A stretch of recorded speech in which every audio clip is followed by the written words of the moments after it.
Hi, I'm Kaitlin Moose, and I'm a perfectionist. Hello, Hi, Kaitlin. Hi. Who are you guys? No, Not the voices inside of your head. Don't worry about it. But that's what I do. I worry. Oh, you're worrying me, boy. Yeah, get on with it. God, it's like you never do anything. Okay, fine. Just let me concentrate.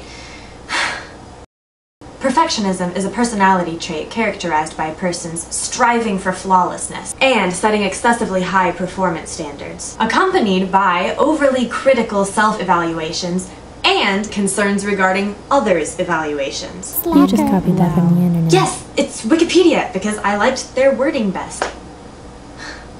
Perfectionism can be a good thing when it's used to motivate a person to reach his or her goals. However, as this obsessive trait reaches new neurotic heights, a person may fall into a cyclical depression as they continually attempt to achieve unattainable ideals. This, in fact, is the biggest difference between a high achiever and a perfectionist. High achievers will be proud of their accomplishments and of all their hard work, while perfectionists hold a belief that their personal high standards aren't being met, no matter how great their achievement. Which is the real bummer, since perfectionists measure their self-worth by productivity and accomplishment. And explains why others striving for excellence can take their mistakes and criticisms as an incentive to work harder. Perfectionists consider their mistakes as personal defects. This leaves them feeling vulnerable and excessively sensitive to others' opinions and criticisms.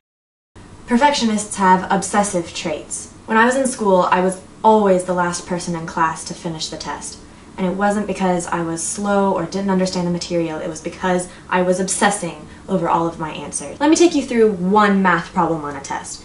You have the word problem, you read through it, you get all the information that you need, you figure out which equation that you're going to use, you plug in all your numbers, do the equation, you get your answer, you put a box around it. Then you go back and reread that word problem and make sure that all the information you had was correct, and do it a couple more times to make sure you get the same answer. And you've shown all your work because you don't know if the teacher's going to give partial credit because you did everything correctly that you should have, but for some reason got the wrong answer. Sometimes, as an added bonus, I like to write out to the side why I was using this formula or why I was doing what I was doing as an explanation to the teacher in case he cared. So, I see that my answer matches C perfectly, but that's not enough for me. I have to go A, the number there does not match mine, right? It doesn't match, that's not the same thing. Okay, so B, okay, B doesn't match, no, B definitely doesn't match either. Okay, C I already knows the correct answer, so we'll come back to that. D doesn't match, so, okay, that's really not right. Okay, so C, yes, it's the exact same decimal place, everything, okay, well let me make sure one more time. Go through the problem again. Okay, I'm definitely sure it's C now. I'm gonna put it on my Scantron. C, let's see, what number am I on? 53. 53, I'm on number 53. I'm on number 53, 53. Okay, so C, we're going to fill in C all the way. It's a nice bubble, but we're right. C, it's right. It's C, 53, 53, 53, C. Yes, and I'm sure my answer is C because C is this answer, and I already got, okay, so I did all the work for that. I wish I was making that up. Perfectionists have an overwhelming fear of failure. I played church basketball for many years, and I was pretty good at defense, but as far as my confidence level with handling the ball and being on offense, and especially when you're in the pressure of a game situation, I knew that I could never be as good as I wanted to be.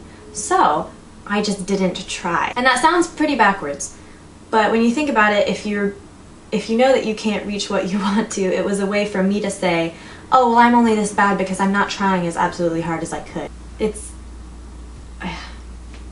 It's very difficult to explain. That is fear of failure, which leads me to procrastination. Procrastination is a huge mark of a perfectionist, which again may seem counterintuitive at first, but if you understand that you are so afraid to fail and so overwhelmed by the fact that inevitably you will fail, say it's a project at school, because you know you're not going to be able to do it to the level that you want, you'll never be perfect, so you get so overwhelmed by that idea, you just ignore it. It's like, oh, if I just put it over there, it's fine. But it isn't fine, because finally, the day before it's due comes around and you find yourself going all over the place trying to get together this last minute project, and then it's okay because it's the best you could do under those circumstances, not the best that you could possibly do. But what happens when there is no deadline? You're out of school and you're just on your own trying to get things accomplished. Cue sappy music!